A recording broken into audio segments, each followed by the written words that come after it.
بسم اللہ الرحمن الرحیم۔ السلام علیکم، I am Amna Nishat, hope you are doing well.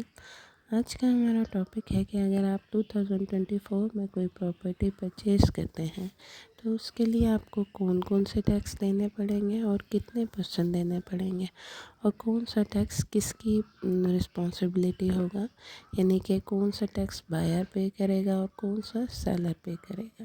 سب سے پہلے تو رجسٹری 2 طریقوں سے ہو سکتی ہے۔ ایک تو ایکچوئل پرائس پہ ہو سکتی ہے، یعنی کہ اگر آپ نے کوئی ایک پراپرٹی 50 لاکھ کی خریدی ہے تو 50 لاکھ کے اکارڈنگ ہم اس کے ٹیکسز پے کر کے بھی رجسٹری کروا سکتے ہیں۔ اور دوسرا ڈی سی ریٹ کے اکارڈنگ رجسٹری ہوتی ہے۔ ڈی سی ریٹ وہ ہوتا ہے جو سرکار متعین کرتی ہے، یعنی وہ علاقوں کا معائنہ کر کے کہ وہاں کتنا ریٹ منیمم ہوگا تو وہ فکس کر دیتی ہے، اور وہ منیمم ٹیکس ہوتا ہے جو آپ رجسٹری کرواتے ہوئے دیتے ہیں، اس سے کم کی رجسٹری نہیں ہوتی۔ آپ ڈی سی ریٹ پہ منیمم ٹیکس پے کر کے تو رجسٹری کرواتے ہیں۔ جیسے کہ آپ نے 50 لاکھ کی ایکچوئل پرائس پہ لی تھی، 5 لاکھ ملہ تھا اور آپ نے 10 ملے لی، لیکن ڈی سی ریٹ اس کا 1 لاکھ ملہ نکلا تو 10 لاکھ آپ کا ڈی سی ریٹ ہوگا، تو 10 لاکھ پر پھر آپ کی رجسٹری ہوگی، 50 لاکھ پہ نہیں۔ اس کے علاوہ کون کون سے ٹیکسز پے کرنے ہوتے ہیں آج ہم یہ ڈسکس کریں گے۔ سب سے پہلے اسٹیمپ ڈیوٹی۔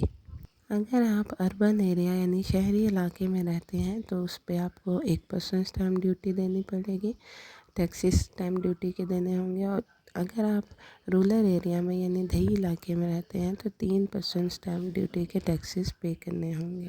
اس کے بعد ٹی ایم میں فیس ہوگی 1%۔ پھر ایف بی آر کا ایک ٹیکس ہے گین ٹیکس۔ گین ٹیکس دینا پڑتا ہے سیلر کو، جو بیچ رہا ہوتا ہے اس کو گین ٹیکس دینا پڑتا ہے۔ اگر تو وہ فائلر ہے تو اس کو پھر 3% دینا ہوگا، اور اگر وہ نان فائلر ہے تو اس کو 6% دینا ہوگا۔ اسی طرح ایک ایڈوانس ٹیکس ہے ایف بی آر کا، جو کہ خریدنے والے کو دینا ہوتا ہے۔ اگر تو وہ فائلر ہے تو اس کو بھی 3% دینا ہوگا، لیکن اگر وہ نان فائلر ہے تو اسے 10.5% ٹیکس پے کرنا ہوگا۔ اس کے علاوہ اپریل ہی سے ایک نیا ٹیکس لاگو ہوا ہے سیلر پہ جو کہ بیچ رہا ہے، 7E کا ٹیکس، یہ بھی 1% پے کرنا ہوتا ہے۔ اس کے علاوہ رجسٹریشن فیس ہوتی ہے، اگر 5 لاکھ سے اوپر ہے تو 1000، اور 5 لاکھ سے نیچے ہے تو 500۔ اور پی ایل آر اے فیس ہوگی، اور اس کے علاوہ مسلینیس جو بھی اخراجات ہوتے ہیں وہ سارے ہوتے ہیں اخراجات۔